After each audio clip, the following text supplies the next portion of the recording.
à tous, Florian de Mandols, originaire de Marseille. Je me trouve actuellement à La Paz, capitale de la Bolivie, comme vous pouvez peut-être l'apercevoir derrière moi. Donc, petit point sur la situation liée au coronavirus. Donc, si on en est à 14 000 cas positifs pour à peu près 400 décès, en sachant que 85% des cas se concentrent dans deux villes que sont Santa Cruz et Beni, dans la partie est du pays. Voilà. Quant à La Paz, où je me trouve, on est sur une moyenne basse, on est sur quelque chose comme 400 cas, moins de 5% des cas. Voilà. Donc concernant le confinement, effectivement, un confinement est entré en vigueur à partir de la fin du mois de mars et des tout premiers cas dans le pays, avec des autorisations de sortie entre 8 heures du matin et midi, uniquement pour les achats de première nécessité. À la différence de la France, ici, il n'y avait pas d'attestation de système de documents à porter sur soi, mais le numéro d'identité, le numéro de passeport ou de carte d'identité qui faisait foi, et chaque numéro correspondait à un numéro de la semaine pour sortir faire ses courses. Depuis le 1er juin, le confinement a été assoupli. Il est autorisé désormais de sortir de 5 heures du matin jusqu'à 18 heures, sans raison précise, simplement pour prendre l'air. Voilà. À noter que ce confinement, le premier confinement le plus strict est toujours en application dans les villes que je vous ai citées dans l'est du pays et qui sont les plus touchées, à Beni et Santa Cruz. Voilà, là, le confinement est toujours total.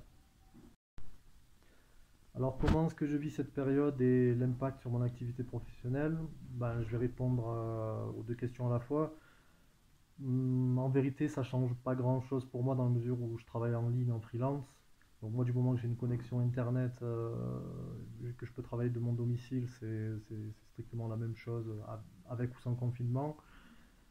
Et pour le confinement proprement parler, puisque évidemment, même si je travaille de chez moi, de temps en temps, j'aime bien sortir, bah, j'ai tendance à me dire en positivant que confiné ici ou ailleurs, entre quatre murs, à La Paz ou à Marseille ou Paris ou New York, de toute façon, on est tous entre quatre murs. Donc, à part si j'étais dans un pays où il n'y a pas de cas et pas de confinement, mais si j'étais en France, ce serait strictement la même chose à mon avis. Donc, mes aspirations pour la suite, ben, tout d'abord pouvoir partir d'ici. Ça fait quand même 3 mois que je suis bloqué à La Paz.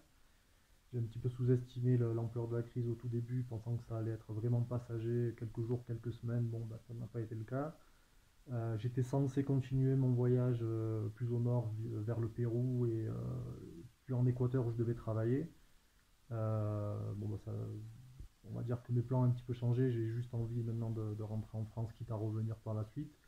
Et dans un autre registre, euh, bah, j'aurais tendance à dire que j'espère que ça servira de leçon sur beaucoup d'aspects, notamment, sans vouloir faire polémique, mais quand on voit qu'un pays comme la Bolivie, dont le salaire moyen de 400 dollars par mois fait mieux que la France, cinquième puissance économique mondiale en termes de gestion de crise sanitaire, ça pose question et c'est simplement des questions qui doivent être traitées en toute transparence et en toute tranquillité. Voilà.